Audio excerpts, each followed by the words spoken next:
Good evening, folks. Welcome back to the channel. It's great to see you, as it always is. I hope you're all doing well. We move into round 2 over in Toronto. As always, we're going to go through each and every one of these matches that we've got today. Make sure to get your comments in with your predictions. Anything that I'm going for personally will be in that pinned comment, where it always is. If you want to take a look at that, feel free to. Before we get started, like the video if you would. Get yourself subscribed to the channel if you're not already. Touching on 2.3k now, folks. It would be an honour to welcome you to the squad. Get yourself involved. You can support the channel if you want to. You don't have to. There's a link in the description and the pinned comment, or you can just hit that thanks under the video. It's entirely up to you. But now that's out the way, first things first, how did we all get on in yesterday? Not too great for me. No dice, unfortunately. Joao Fonseca and Kovacevic, neither one managed to win a set. It is what it is. I expect nothing less from these first rounds. I'd love to sit here and say, oh, it was this, it was that, they could have done this, they should have done that. Fact of the matter is, they just weren't about it today. They just didn't have the minerals to get the task done. Especially Joao Fonseca. Tristan Schoolkate played lights out service games against him today. Unfortunately, not a lot you can do against that. You certainly ain't going to catch me crying. But you let me know, did you win? Did you lose? Did you just come close? Very well then, let's get it on, shall we not? Well then, folks, first off for us today, over in Canada, we've got Emilio Nava and Hugo Humbert. Currently getting Hugo Humbert around 1.3 on the decimal. That does seem a little bit steep. Indeed, they've played each other once before, back in 2022. That did go the way of Hugo Humbert. A lot's changed since then. We haven't seen Hugo Humbert since Wimbledon. He was okay on the grass. Probably not as good as what I would have expected before we came onto it. 4 wins, 4 losses. Certainly better than what he'd done on the clay, 2-5. But we're back on the hard court. He did go 6-5 earlier in the season, 4-0 indoors. Obviously tends to do his best work on the indoor courts. Emilio Nava pretty much had just played clay matches up until fairly recently. He has went 4-4 on the hard court this season. No joy for him early on, and it all seems to have come at once. He had a fairly decent run over in Mexico. He took out Vukic. He ended up beating Bu. He then took a set off of Andrei Rublev before he ended up getting beat in the quarterfinals. He looked like absolute shit over in Washington against Tien, and then he had to qualify for this straight sets, and then he took out Zizou Bergs in straight sets. There's definitely a player that resides within Emilio Nava. I suppose the question is, how good is this guy on the hard court? Is he capable of taking out Hugo Humbert, who's been he ain't exactly been firing on all cylinders, to say the least. 6-5 this season, and you know me, I'm a massive Hugo Humbert fan, but 1.3 today does seem to be a little bit of a price to pay. I'm not that certain. Maybe have a look at Nava on the points. Ultimately, Hugo Humbert probably should win this. He probably should. I'm expecting him to, no doubt. I mean, there's quite a couple of levels separating the pair of these. We're getting Emilio Nava just outside the top 100, and then Hugo Humbert just outside the top 20. So, like I said, maybe the levels will most definitely show today. I think Hugo Humbert is just a class or two above him when he wants to be. But like I said, 1.3, it's probably the slimmest of parlay pieces. I would have to go with Hugo Humbert as far as predicting a winner. But as far as a value bet, I don't think there's much value in 1.3. Emilio Nava on that spread. I don't see why he couldn't turn up and at least give him a good go. I feel like all you need to do against Hugo Humbert is just spring a little bit of a surprise, play a little bit better than what he's expecting you to, and then maybe you haven't necessarily got him on the back foot, but I don't know. I think he's been playing good enough to assume he can keep it close, but I don't know. Maybe this is the level. Maybe this is just the level. He opened up as a 4-1 dog. 4-1 dog. Emilio Nava opened up and is now currently sitting at 3.4. Clearly there's a couple of folk that fancy a piece of the Americans today, and I don't blame you. I don't blame you whatsoever. There's no doubt who the better player is. It's Hugo Humbert. Absolutely. But I feel like the Hugo Humbert that I know, the prestigious and the pristine performances that come from Hugo Humbert have been rather few and far between. Very hard to come by this season, so could be in for a long one. Look at an over. Anyone taking Nava for a set? Any takers? I don't think I've got anything concrete on that. Like I said, Hugo Humbert would be the only way I would go in that one. And then next up is going to be Alexander Muller and Kecmanovic. Now this was one of the matches that we seen earlier on in the season over in Hong Kong on the hard court, for those that remember, when we seen Alexander Muller take that title. Yeah, madness, absolute madness, but fair play to him. Anything but easy last time out. 7-5 in the first for Kecmanovic, and then 2 tiebreakers is what was needed to see Alexander Muller through in that one. Currently sitting around 2.5, quite a decent dog. I kind of get it. I mean, if that last match against Corentin Moutet is anything to go off, I'd be very, very concerned going anywhere near Alexander Muller in this one. He barely done anything. He got bageled and then 6-1.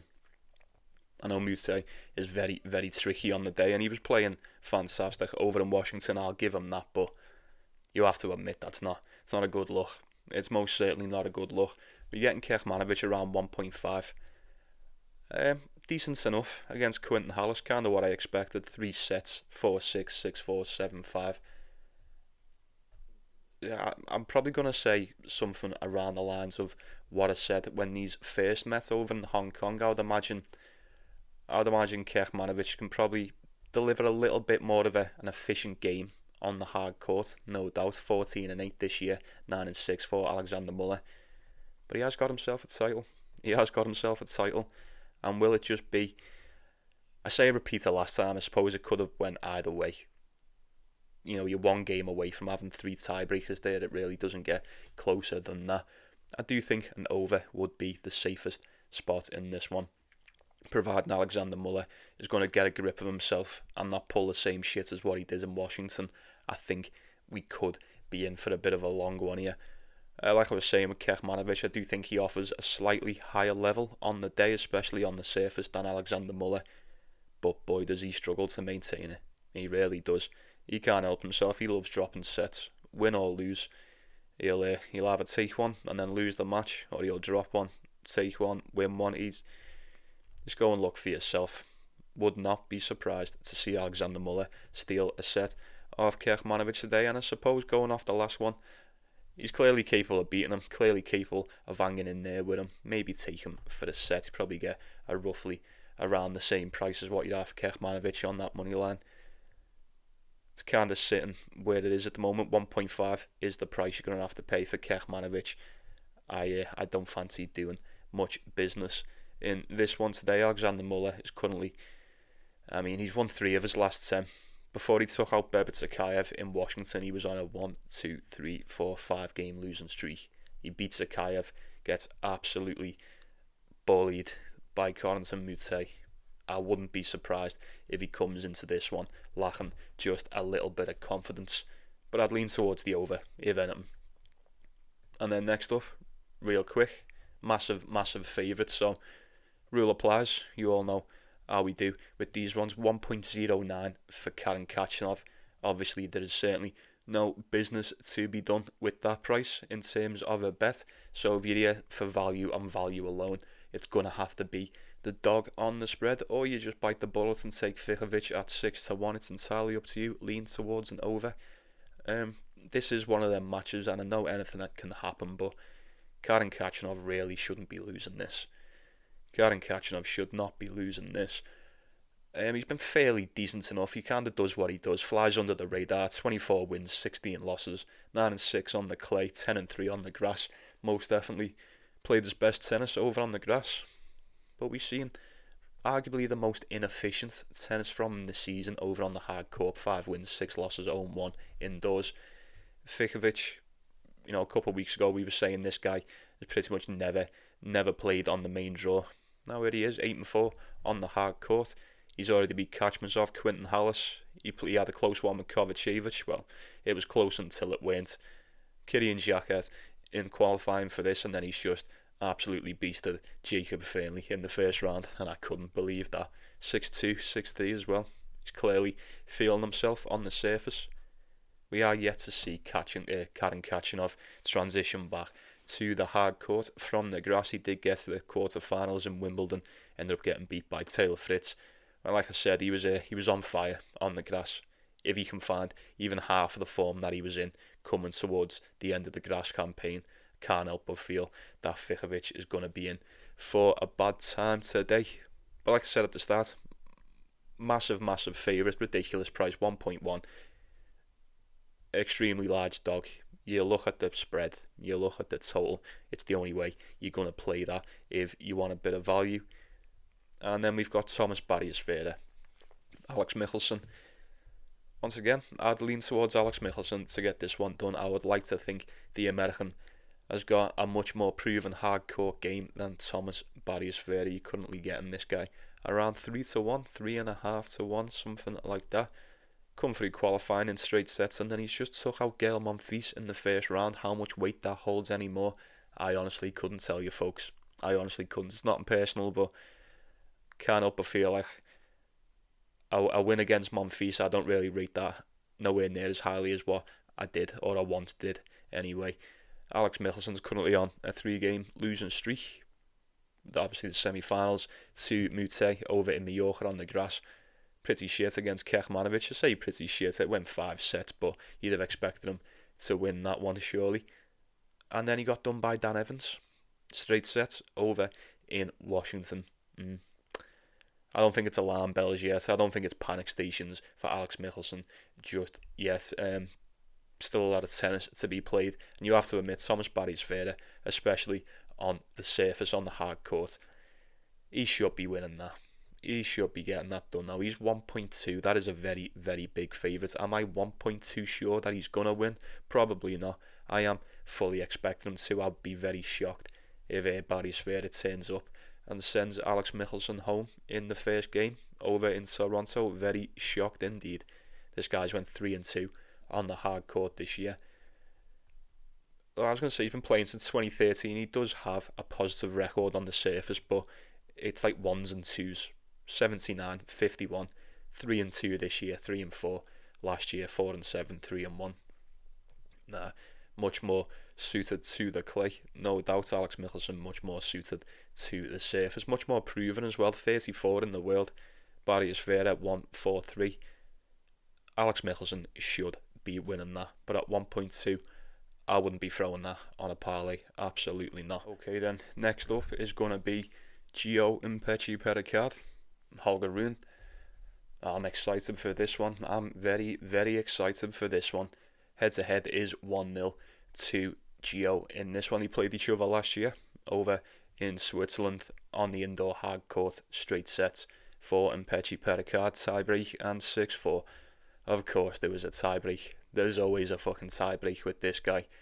Currently getting Gio around 2.6. He opened up around a 2-1 dog, call it 2.95 if we're being exact. It's now sitting around 2.5, 2.6. Holger Rune, call him 1.5. Holger Rune. What am I to do with you? I don't think I can trust him to get this one done. I really don't. 3-game losing streak. Batista Agut, quarterfinal of Queens. Jack Draper beat him in an exhibition, and then the first round exit to Nicholas Jarry over in Wimbledon, and we haven't seen him since. How is he going to take back to the hard court? I couldn't tell you. I honestly couldn't tell you. I do think his best tennis has probably come by way of the hard court this season, although 9-5 on the clay, 9-5 on the hard court. He did win that title on the clay, so I suppose we've got to say that so far for Holger Rune. Gio Impeci and it's the same every time. It's the same every time. Same rule applies with this guy. 6-6 on the hard court, 6-6 on the clay, 14-15 on the season.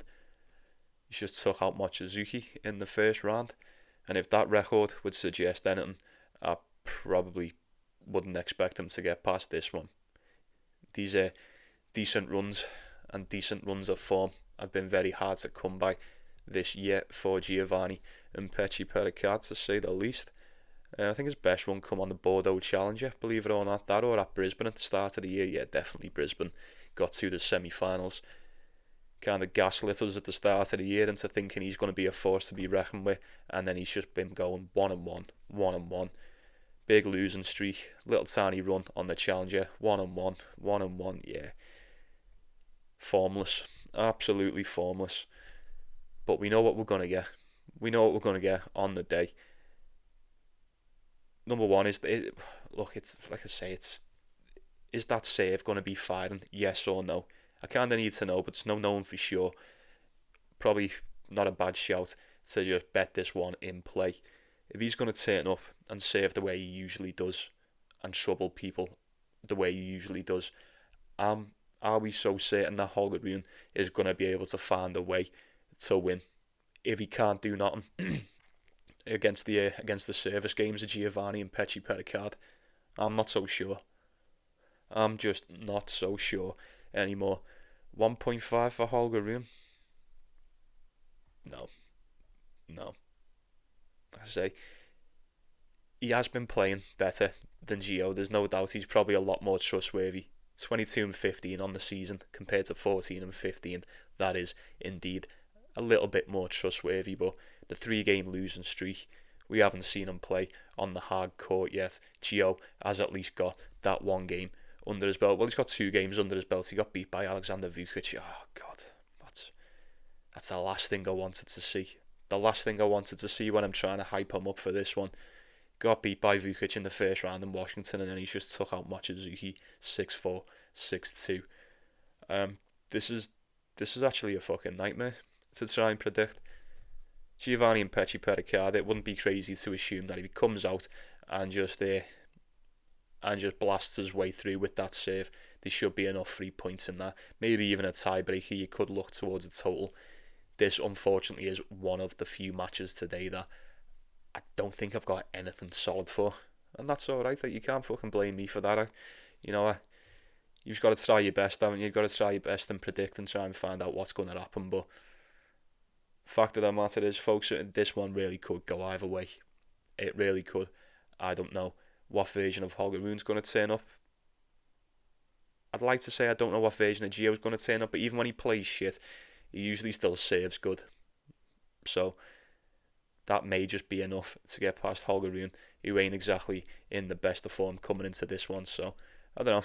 Maybe it's a new dawn for Holger Rune, back on the hard court, back to winning ways. I'd like to think so, but I just see Gio just pounding that save in on him. Holger Rune getting frustrated with it. Somehow finds his way to sneak a set, maybe even pull off the upset. It's just food for thought, that one, folks. It really is a rough one to try and break down. And then we've got Lorenzo Musetti and James Duckworth. Once again, massive favourite for Lorenzo Musetti, 1.2. I don't think I could. I couldn't touch a 1.2 on a parlay piece anyway, but even still, I know there's a handful of people out there that do that to my dismay, to my disbelief, but I don't think Lorenzo Musetti should be 1.2 in this one, folks. I really don't.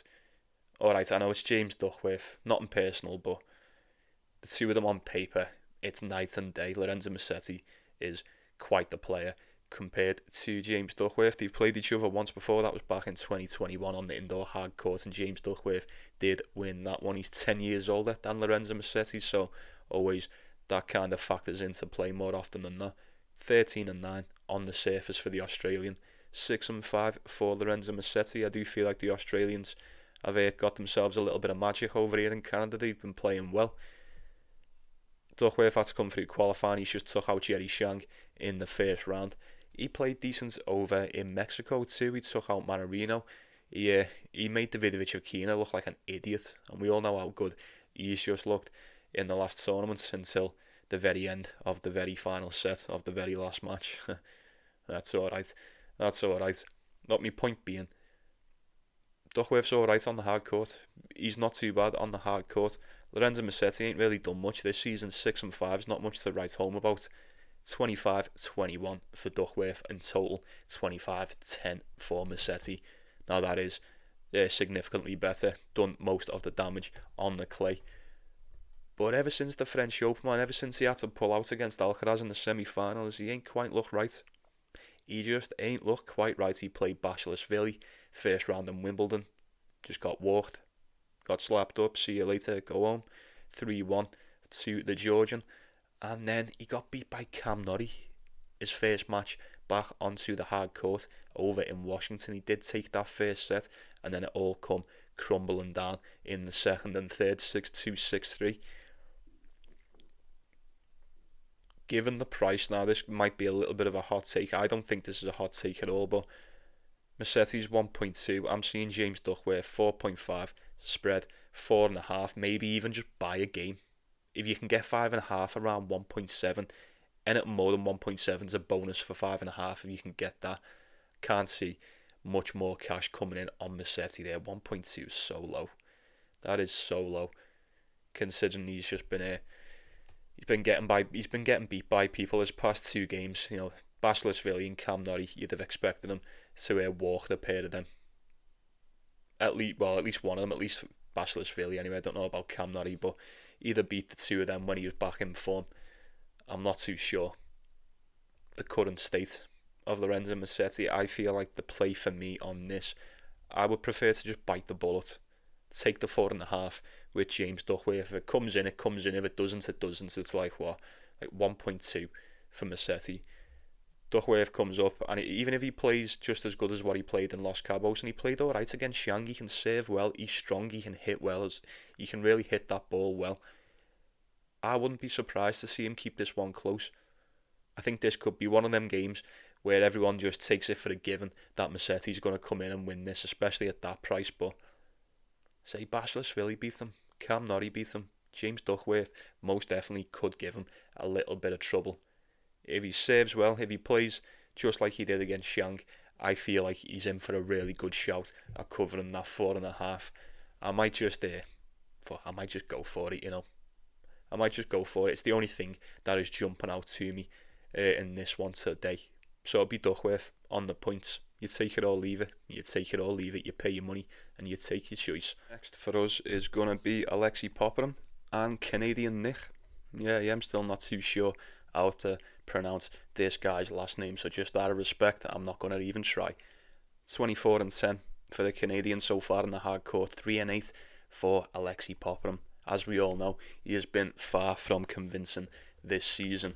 2-game losing streak, currently won. Is that 1, 2, 3, 4 of his last 10? Is that? Yeah, 4 of his last 10, that's whatever. Etcheverry beat him in the first round in Wimbledon, very surprising. And then he got beat by Wu in Washington. That's right, did he take was it the first set? No, the second set, 7-5, 5-7 and then 6-3.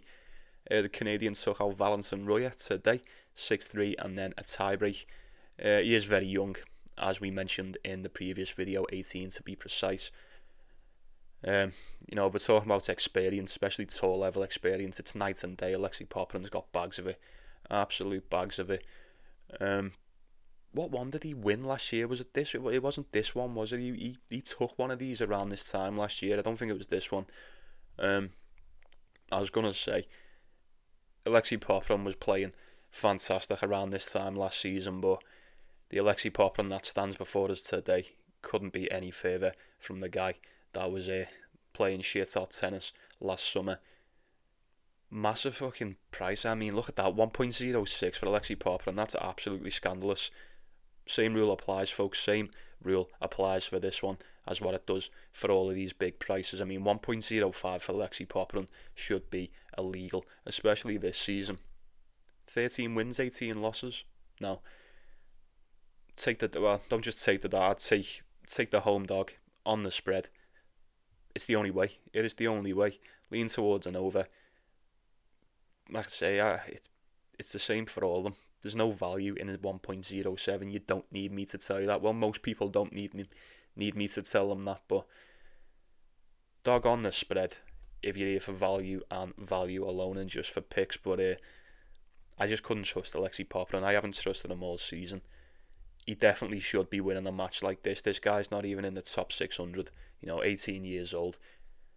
The levels of experience couldn't be further between for these two. So if Alexei Popyrin ends up losing this one, I can't help but feel like that's going to look really, really fucking bad for the Australian. The Aussies have been playing good over here in Canada, but I've seen nothing from Popyrin to suggest that he should be anywhere near a 1.05 favourite. So, dog on the spread, bite the bullet, and just take it or leave it.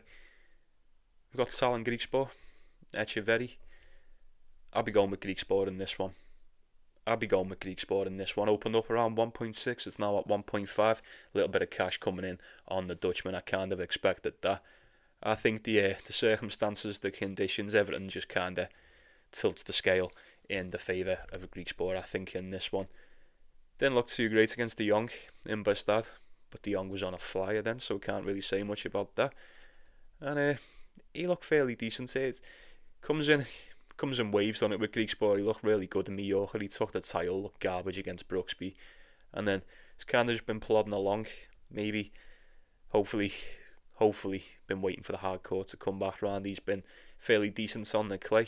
Done okay on the grass, 4-1, like we said, 8-4 on the hard court. It's fairly decent. Indeed, got to the quarterfinals in Indian Wells, semi-finals in Dubai. I'll take that. I will certainly take that. It's certainly a lot more than what Etcheverry's been doing. 5-6 on the hard court. Barely gets past the second round.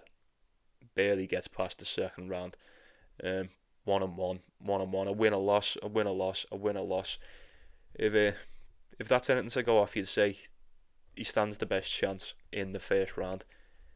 Now he does tend to have an upset in him. He definitely does. Etcheverry's one of them players that you kind of sleep on every now and then, and he turns up and plays an absolute belt. He's got a really good forehand, but I feel like I said, given the hard court, changes things significantly now. If we were on the clay, I think he'd stand a well better chance against Talon Griekspoor, but I think Talon Griekspoor should have this in the bag. I do. I think he's much more trustworthy, especially early days as well. If he can't get past Thomas Martin Etcheverry in the first round, I can't help but feel like I'd be very disappointed in Talon Griekspoor 1.5. Would I take him? Why not? It's a sound parlay piece. I do think he would be winning this one. I'd expect him to, and it probably be the way I would be looking in that one. And then next off is Jaume Munar and Francisco Cerundolo. Oh my god, he's back.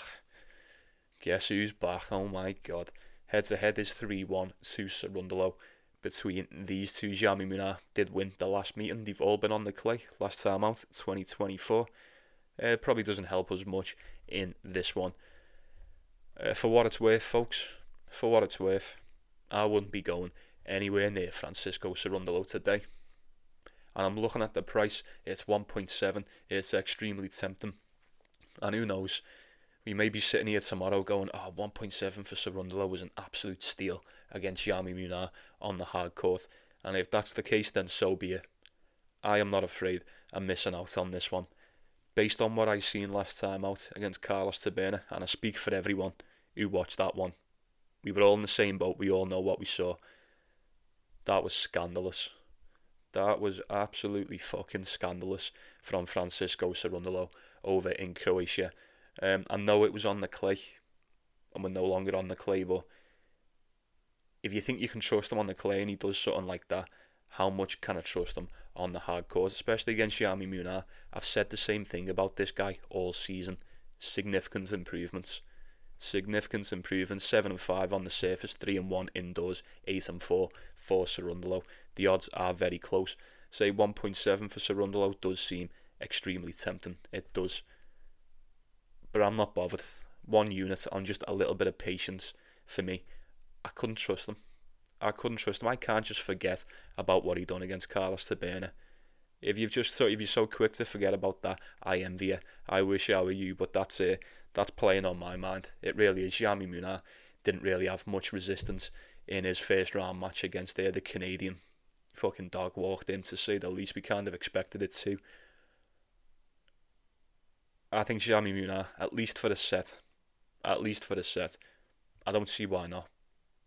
There's no reason for me to trust Francisco Cerundolo, not just quite yet. I've not given up on him entirely, don't get it wrong, but no, I need to see it with my own eyes that he's playing good. I need to. Not after that. I said it, didn't I, after he got beat by Taberna? That was a horrendous beat. I need to see how you bounce back. I need to see what kind of grip you gain on the matches going forward. So it would be Jaume Munar as the dog or nothing in that one, folks. Just based off what I've seen. I'm not picking it with a lot of conviction, but I imagine maybe not everyone, but a lot of you will be agreeing with me on that one. And then we've got Nuno Borges, Facundo Bagnis. Nuno Borges 1.15. Maybe that tells you all you need to know about this one. Facundo Bagnis, we seen this guy last time out over in was it Kitzbühel? Was it Austria, Croatia? Yeah, Kitzbühel. And he took out Thiago Monteiro. He took out Enrique Rocha in qualifying. Bumped into Rinderknecht, took a set off him to our surprise, but ultimately didn't have what it took on the day. He has had to come through qualifying for this. He beat Terence Satman, and then he just took out Vasek Pospisil in the first round, 3 sets. No doubt Nuno Borges is going to be one hell of a task compared to his previous opponents. 2-0 on the hard court so far this year, and they've both come so far in Toronto. So you take from that what you will. Does the rule apply? 1.14 for Nuno Borges, the dog. Are you comfortable taking Facundo Bagnis on the spread? I don't see why not. I don't see why not. We haven't seen Nuno Borges come back to the hard court, so how he transitions, it shall remain to be seen. I don't fancy rolling the dice on Facundo Bagnis to even keep this one close. If he doesn't, I wouldn't be surprised, but he has got 2 games under his belt, and he's looked fairly decent. So I suppose it's not that bad of a shout, really. So next up, we've got Tristan Schoolkate, Matteo Arnaldi.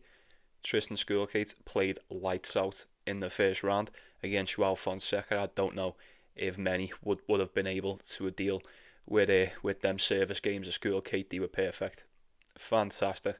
Joao Fonseca got a little bit complacent, started blasting forehands everywhere, a couple of unforced errors, a couple of unnecessary ones too, but it's one of them results where it's very easy to look at the performance of Joao Fonseca and start going, let's get the pitchforks out, but the fact of the matter is Tristan Schoolkate just turned up and played 10 times better than what I thought he would have done. You can't say anything about that. The way he served, flawless, and if he does the exact same against Matteo Arnaldi, I think Matteo Arnaldi's in trouble too. Like I say, there's not a lot you can do against service games like that. The amount of 3 points within that first serve was fantastic from the Australians, so I will always tip my cap to the victor. I'm Matteo Arnaldi's 1.4. 1.4 now. Joao Fonseca was 1.3. Kind of thought him and Kovacevic would have won, but it is what it is. It's the first round. You know, I expect nothing less anymore. 1.4 for Matteo Arnaldi based on what I've seen against Joao Fonseca from Tristan Schoolkate. I would not feel comfortable in taking that. I would much prefer to take the Australian plus however many games they are giving you. He's won qualifying against Govind Nanda in straight sets, and then he took out Joao Fonseca in straight sets too. Now, the win against Fonseca may seem like a bit of a larger win than what it actually is, you know, compared to some, mainly the Brazilians, but tiebreak 6-4. If you watch the game, you'll know exactly what I'm talking about. Very, very impressed with the game that he managed to implement today. Well, yesterday, rather. Matteo Arnaldi, do I trust him at 1.4 to get this one done? He's went 8-7 on the hard court on the season. Tristan Schoolkate 29-16. The time could be now. And like I say, I haven't really got a pick for this one. I just wouldn't be touching Matteo Arnaldi at 1.4. I think I've seen enough against Joao Fonseca.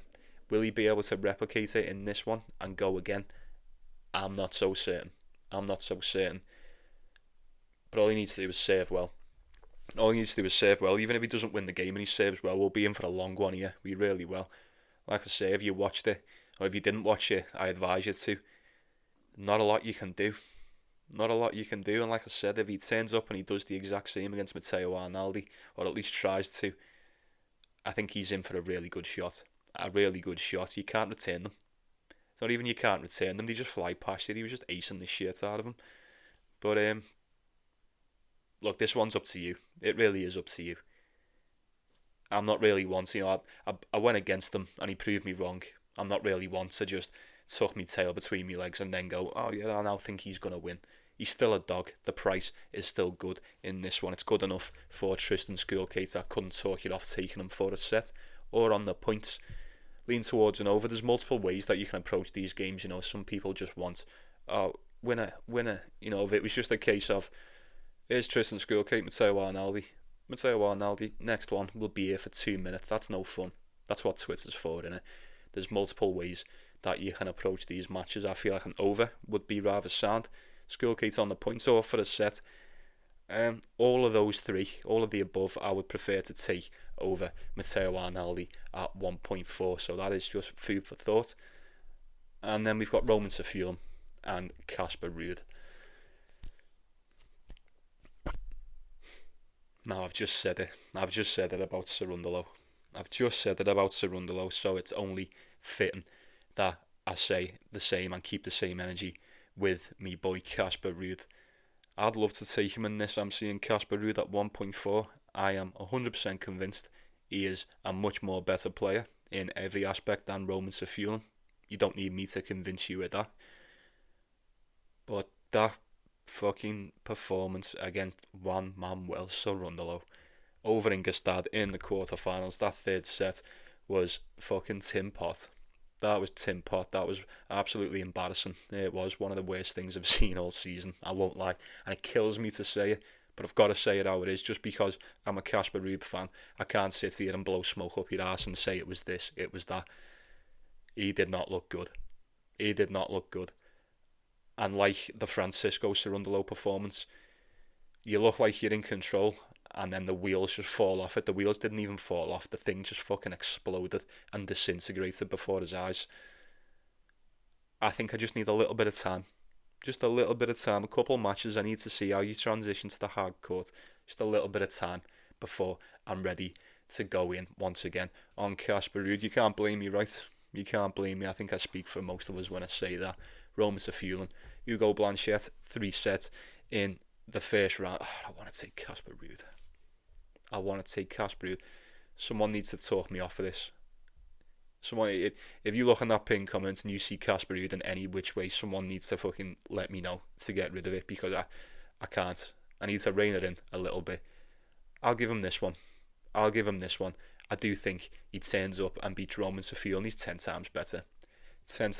But let's just see what the current state is with Casper Ruud after what was a very bad beat against the lesser successful Cerundolo. So we'll leave that one where it is.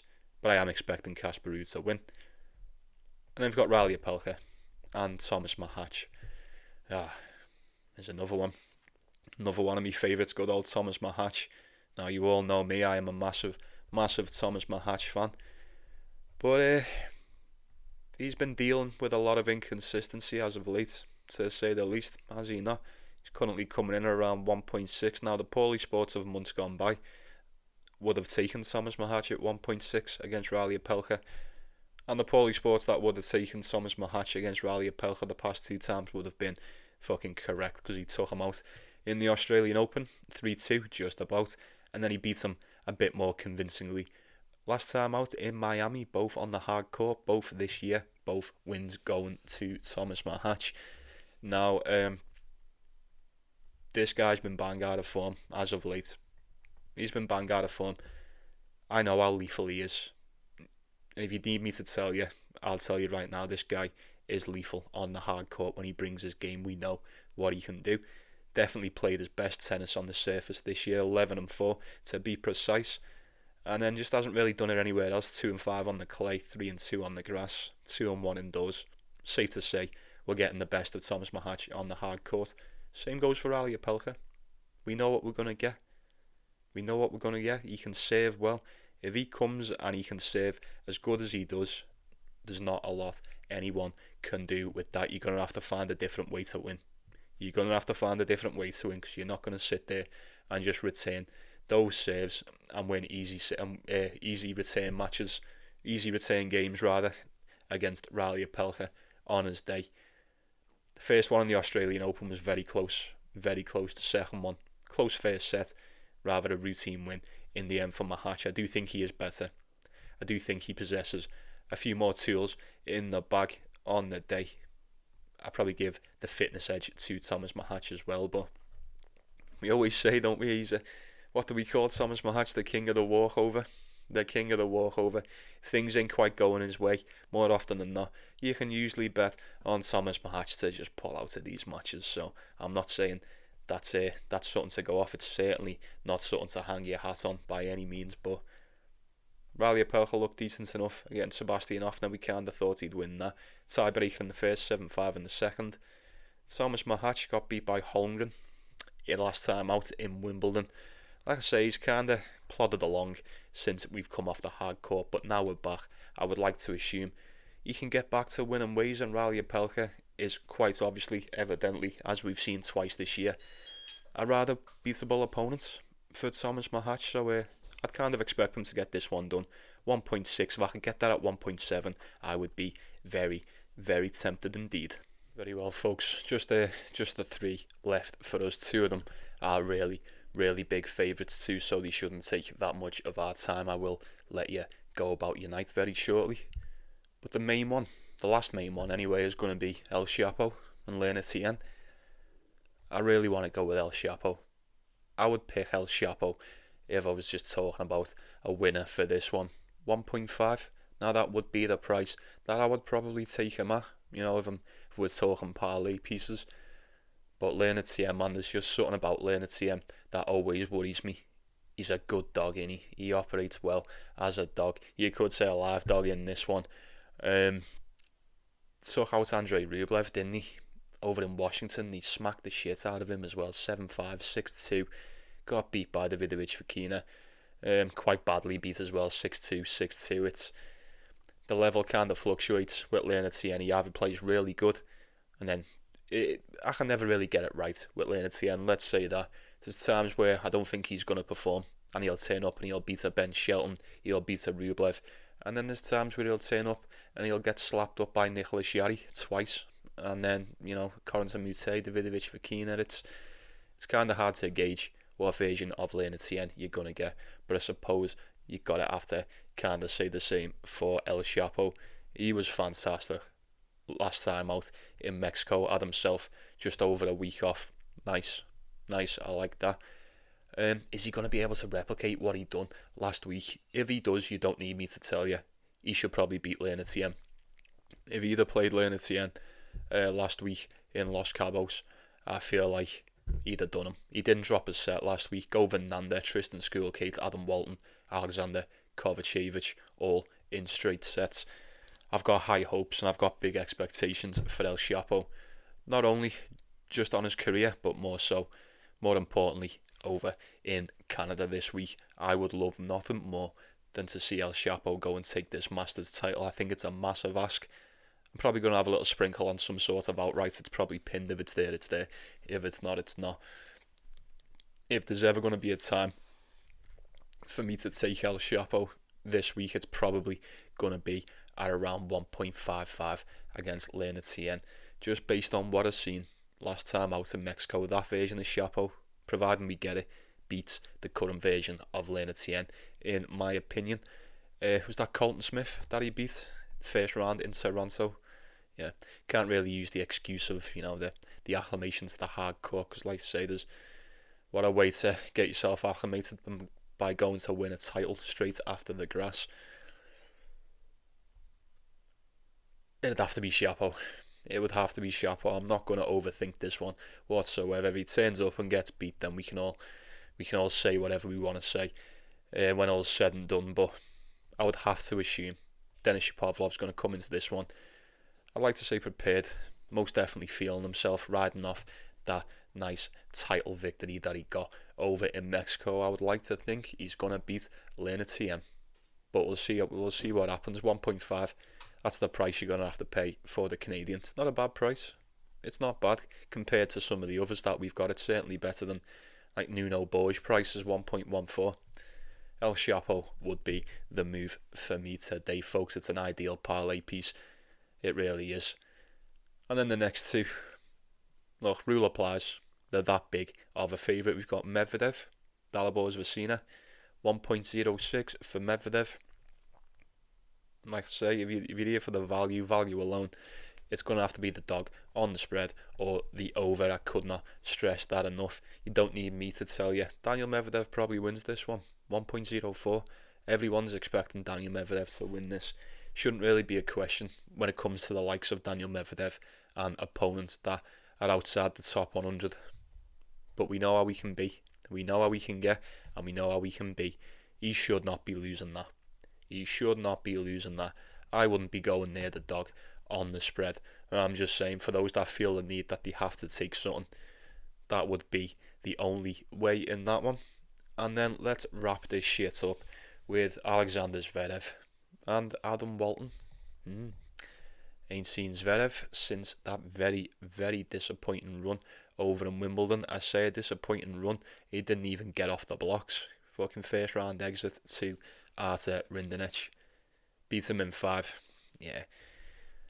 Aye, keeps getting close, doesn't he? Keeps getting close. Well, not in Wimbledon. He couldn't have been any further there, but he's been going on decent runs as Zverev.